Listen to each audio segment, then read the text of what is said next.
하나님의 말씀은 빌립보서 4장이죠. 빌립보서 4장입니다. 6절로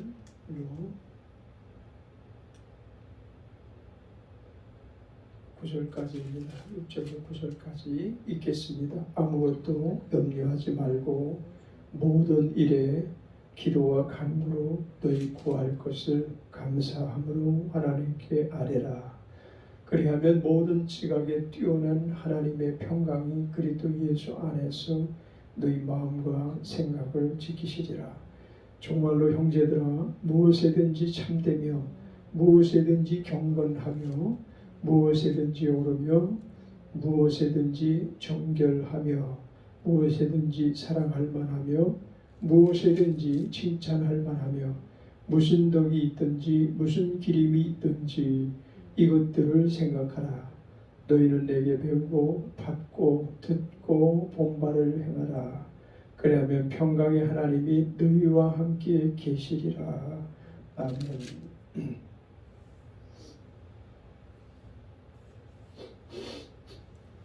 날씨가 이제 쌀쌀해져서 새벽에 목이 잠기는 그런 느낌이 나타나고, 또 코로나19로 말미암아 우리가 지금 건강을 극도로 잘 관리를 해야 되겠습니다.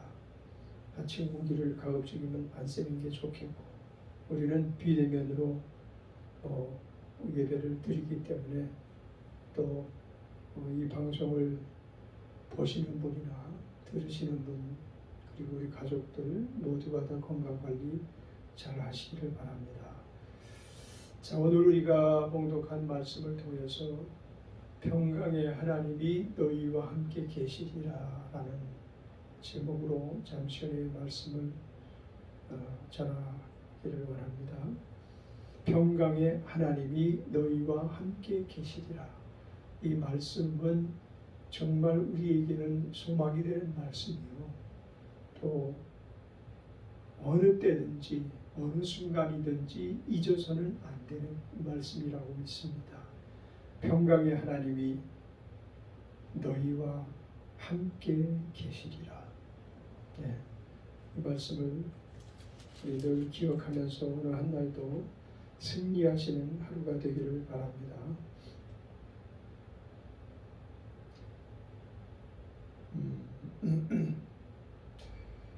빌립보서 4장 5절에 보면 너희 관용을 모든 사람에게 알게 하라. 주께서 가까우시니라 라고 이렇게 말씀을 하고 있습니다. 어제 이제 주 안에서 같은 마음을 품으라 라는 주제로 말씀을 전하다 보니까 참 중요한 요절인데 거기에 대해서 언급하지 못하고 지나갔습니다. 너희 관용을 모든 사람에게 알게 하라. 주께서 가까우시니라. 주께서 너무 가까이 계시다.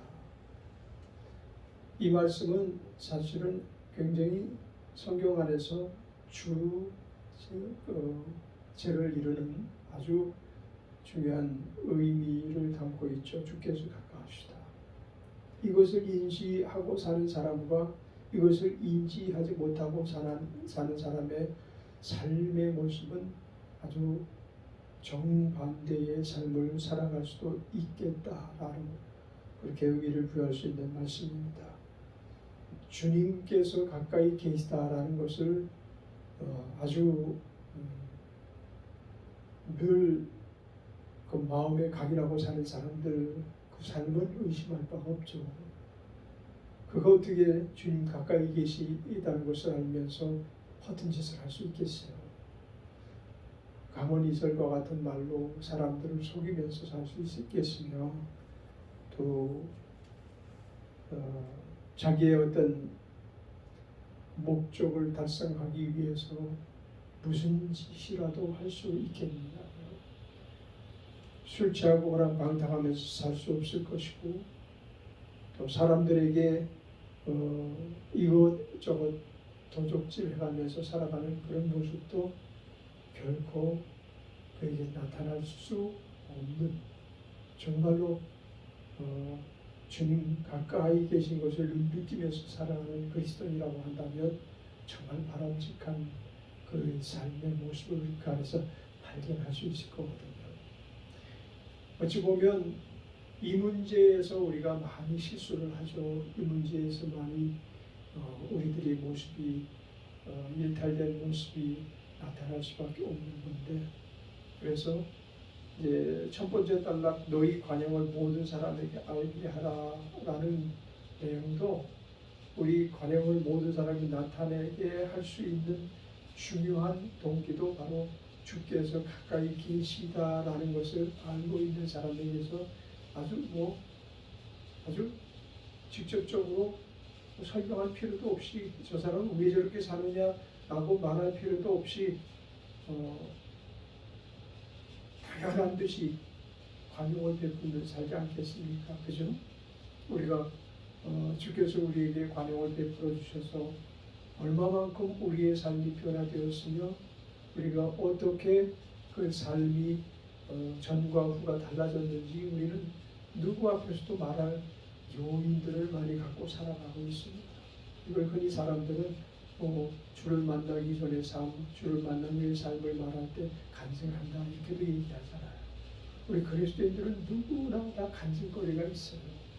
그것이 대중적으로 굉장히 호감 가는 소재가 될 수 있을 수도 있고 또 그다지 호감 가는 소재는 되지 못하나 그 개인에게 있어서는 굉장히 중요한 의미를 부여할 수 있는 그런 내용의 그 간증거리 누구든지 다 이 둘 중에 하나 가지고 있어요. 그래서 그가 살아가는 삶의 모습의 그 방향이 그로 말미암아 정해지는 거예요. 주께서 가까이 나와 함께 계시다라는 것을 알면서 관용이 나타날 수 있고 바른 행실이 드러나기도 하고 그리고 또 모든 삶의 근간이 그리스도 중심으로 살아갈 수 있게 되는 거죠.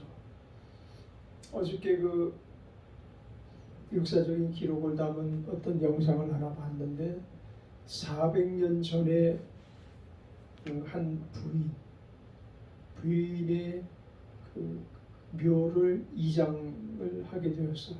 400년 전에. 왜냐하면은 곽재우 장군의 그 일가묘인데 곽재우 장군의 아마 한 2대쯤 되는 사람의 부인의 묘예요. 3대나 2대 정도 되는 사람인 것 같아요. 하여튼 멀지 않은 친척묘인데 너무 산골 깊은 곳에 있어서 후손들이 그 묘를 이제 늘 예수 믿지 않는 사람들은 그 조상 제사를 많이 지내잖아요. 근데 그 묘가 너무 산중에 깊은 곳에 있기 때문에 이제 산이 우거져지고 그러다 보니까 한번 갔다 오는 그 일이 보통 힘든 일이 아니에요. 그래서 이제 문중 회장과 더불어서 이제 의논을 하고 좀 쉽게 모실 수 있도록 이장을 하자 그런 결정을 내려서 그 묘를 이장을 하는데 그 묘를 다 파내고 이제 그 관이 나왔는데 그 관 뚜껑이 안 열리는 거예요. 새벽에 이런 얘기해서 좀 그렇긴 하지만 관 뚜껑이 열리지가 않아서 첫날은 가서 실패를 했어요. 둘째 날은 온갖 장비를 다 동원해서 갔는데도 잘 안 열리는데 알고 보니까 그 관에다가 시신 처리를 하고 거기다가 송진으로 그냥 덮어버린 거예요. 온 그 관 안을 송진으로 먼저 송진 처리를 하고 그리고 입관을 하고 난 다음에 그 위에다가 또 관으로 이렇게 해놓고서 관으로 널판 같은 걸 집어넣고 그 위에다 또 송진으로 또 막아버린 거예요. 그러니까 이 송진이 이게 달라붙어 있으니 그게 떨어지지가 않는 거죠. 그 덕분에 시신이 미라 그대로 거의 뭐 피부까지 그대로 400년이 지났는데도 나왔을 뿐만 아니라 400년 전에 그 복식들 또 뭐 보선 입고 있던 의상과 또 뭐 여러 가지 출토물이 있었겠죠. 근데 그 중에서 발견된 출토물 중에서 아주 특이한 출토물이 하나 있었는데 편지가 다량으로 발견됐어요. 한글로 쓰여진 편지. 그때 당시 이제 거의 뭐 한자를 우리나라에서 많이 사용하던 때이고 세종대왕이 이제 한글을 편제를 해서 그것을 이제 사람들에게 이제 배포해라, 반포해라 해가지고 반포한 지 얼마 되지 않았을 때 그러다 보니까 많은 사람들이 한글로 사용하지 않았을 그때였는데 아주 유수한 한글로 남편이 아내에게 보내는 편지였었어. 근데 왜 그런 편지를 꼭 써야 되느냐? 남편이 이 아내가 두 번째 부인이에요.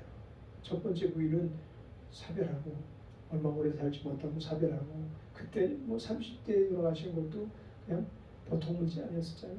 그죠? 보통 사람들이 뭐 30대에도 돌아가시고 40대, 50대 뭐 중병에 걸리면 그건 어찌할 수 없으니까 세상을 달리하고 그랬는데 그 첫 번째 부인이 출생시킨 첫째 아들이 있었는데 첫째 아들이 좀 계속 이제 총애를 이루고 그랬던 모양이에요.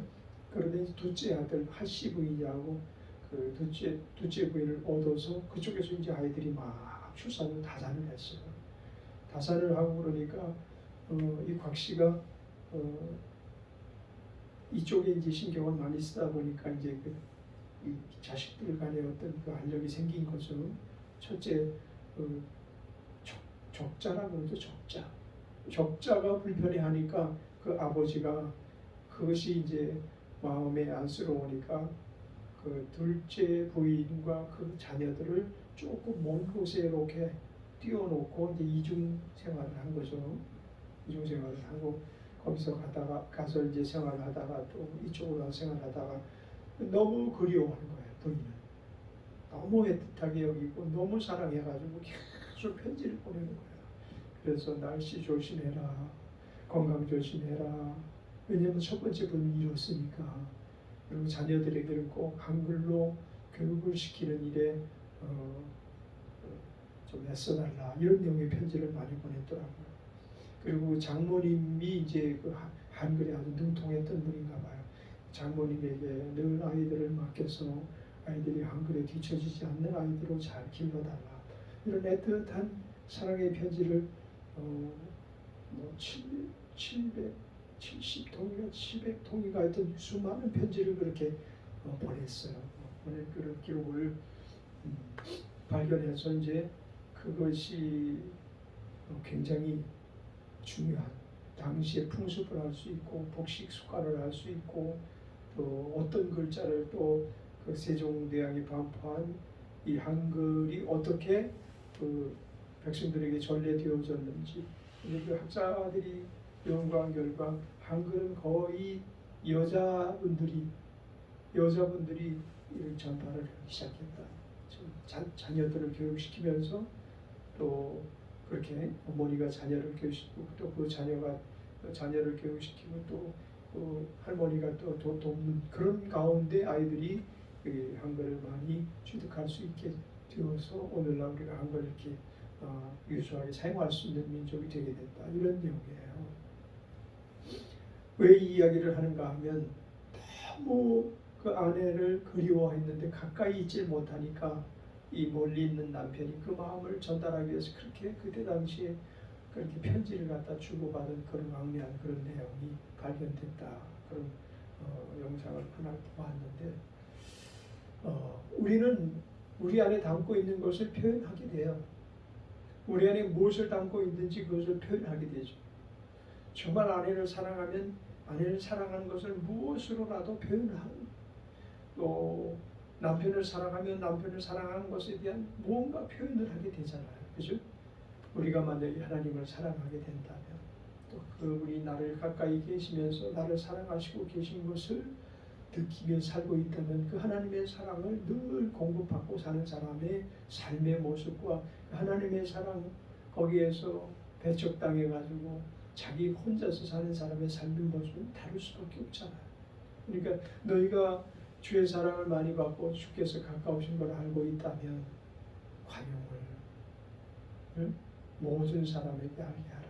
너희 관용을 너희가 받은 그 사랑과 너희가 받은 것에 대한 그 관용을 모든 사람에게 알게 하라. 이렇게 이제 당부를 하는 말씀이 어제 좀 전하고 싶었는데 시간 관계에서 전하지 못한 내용이라 오늘 좀 먼저 한번 다루면서 그렇게 이제 말씀을 시작하게 되었습니다.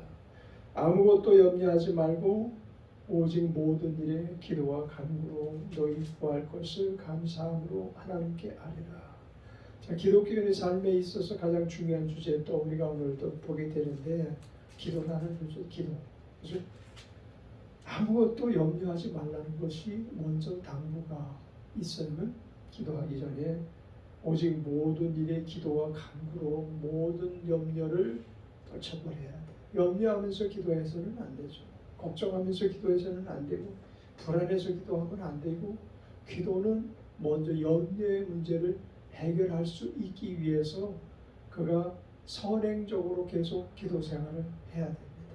이것이 기도가 중단이 되면 염려가 찾아 들어와요.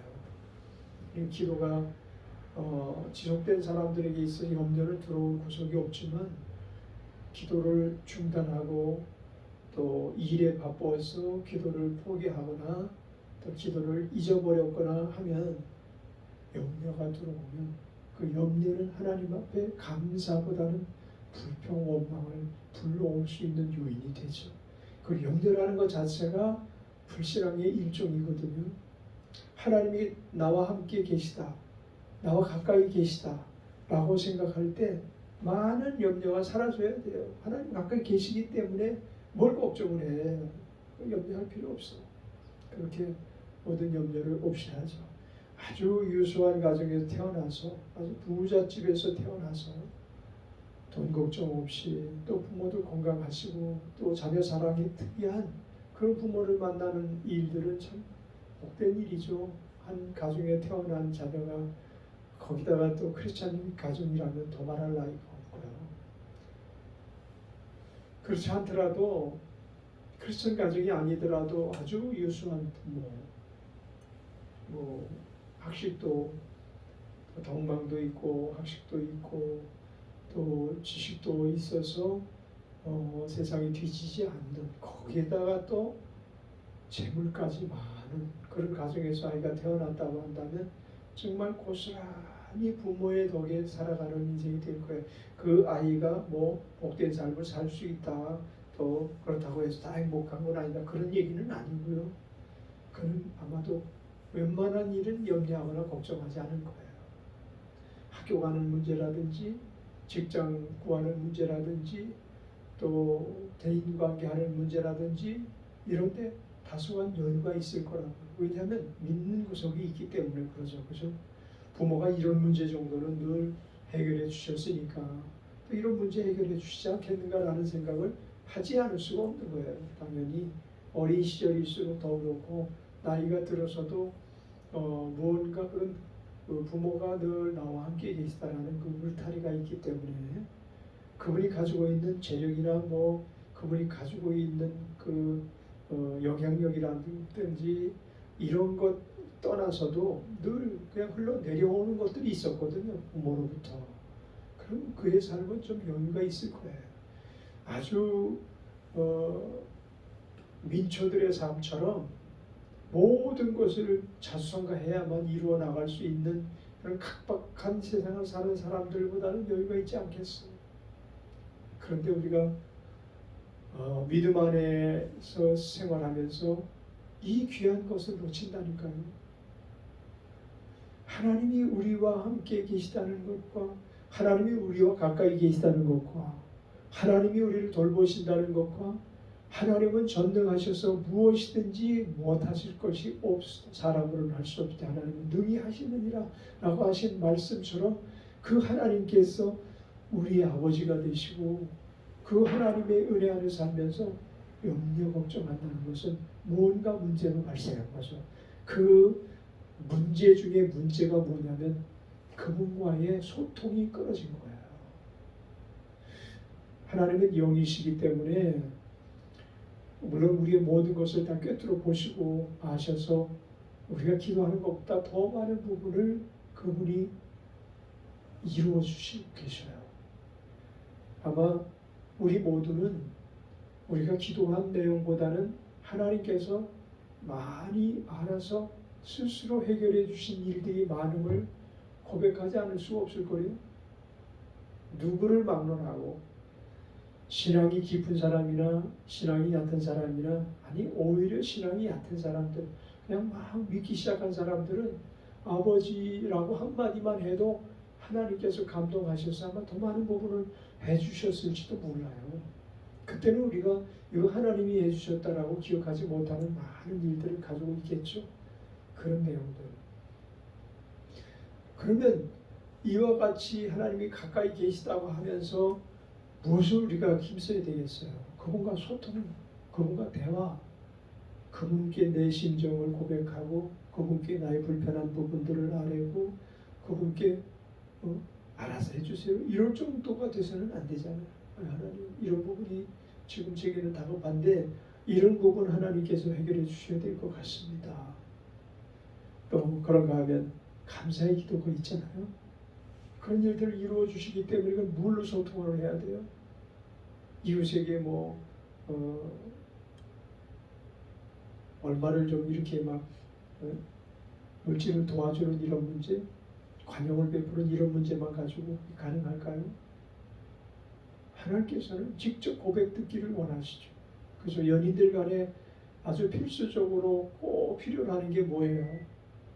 당신 나를 사랑해요? 내가 당신을 사랑해.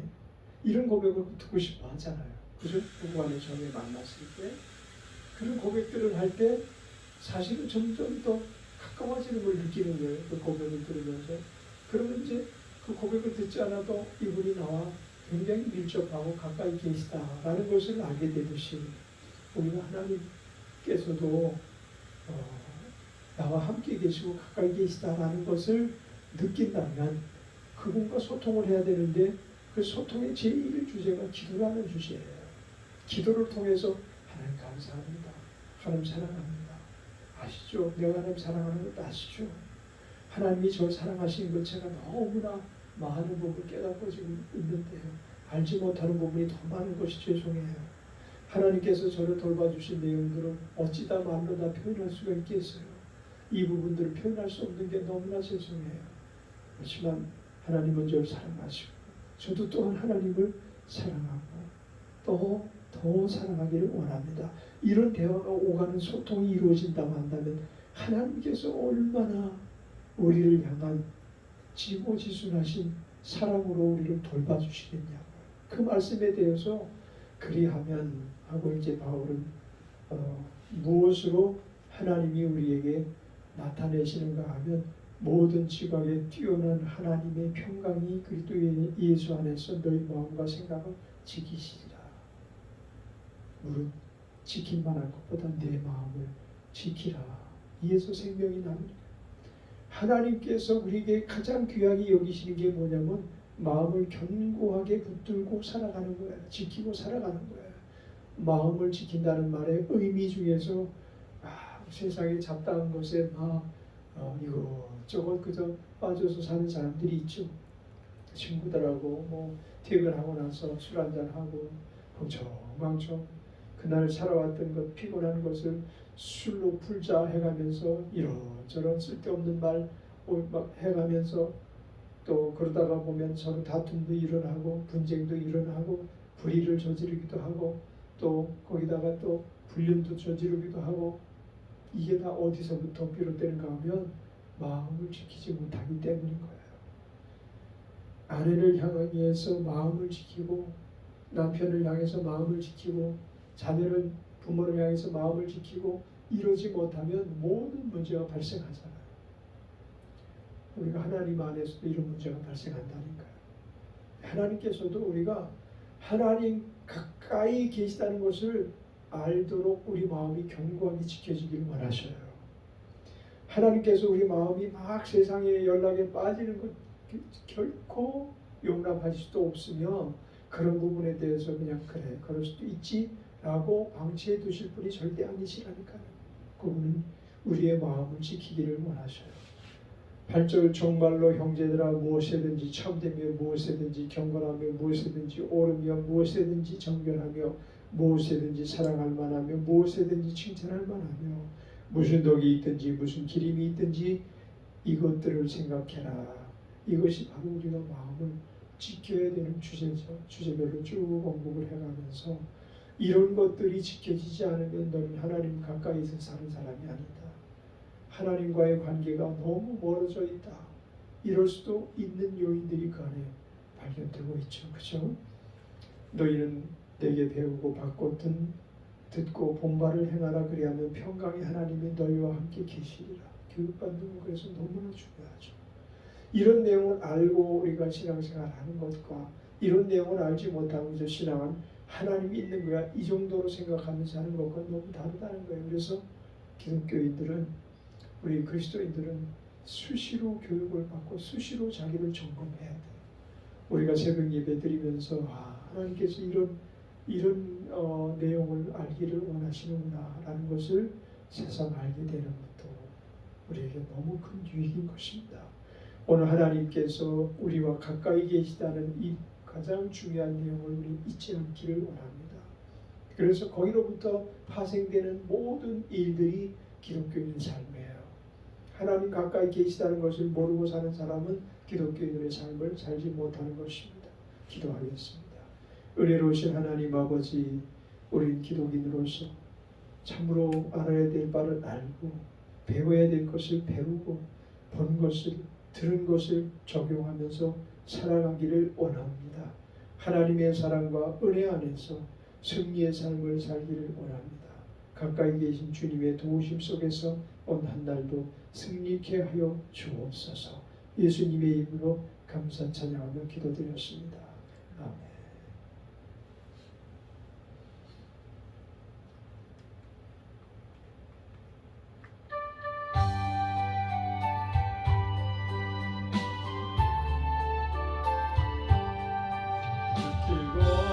같은 성시여 간구하는 우리에게 지금 강림하셔서 영광 보여주소서.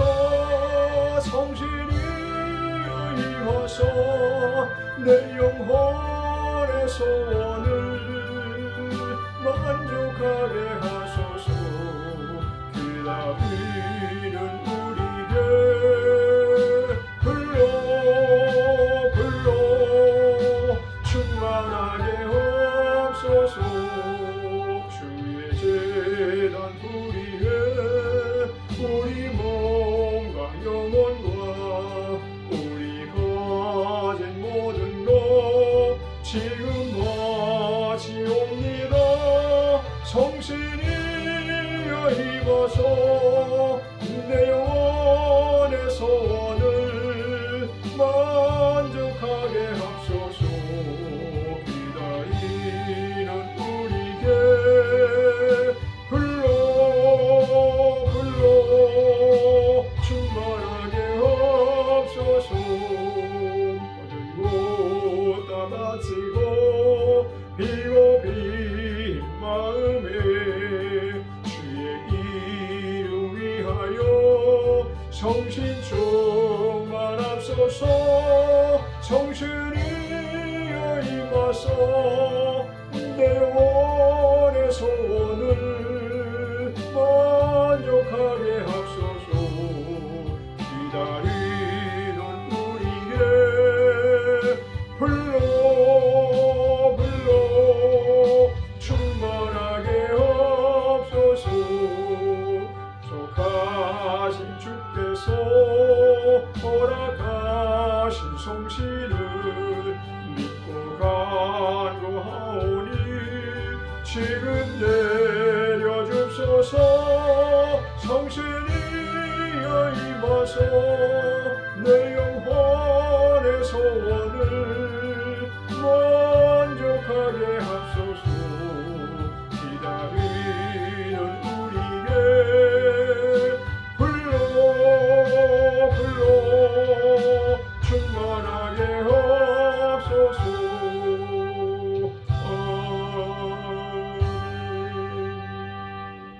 우리 합심해서 기도하겠습니다.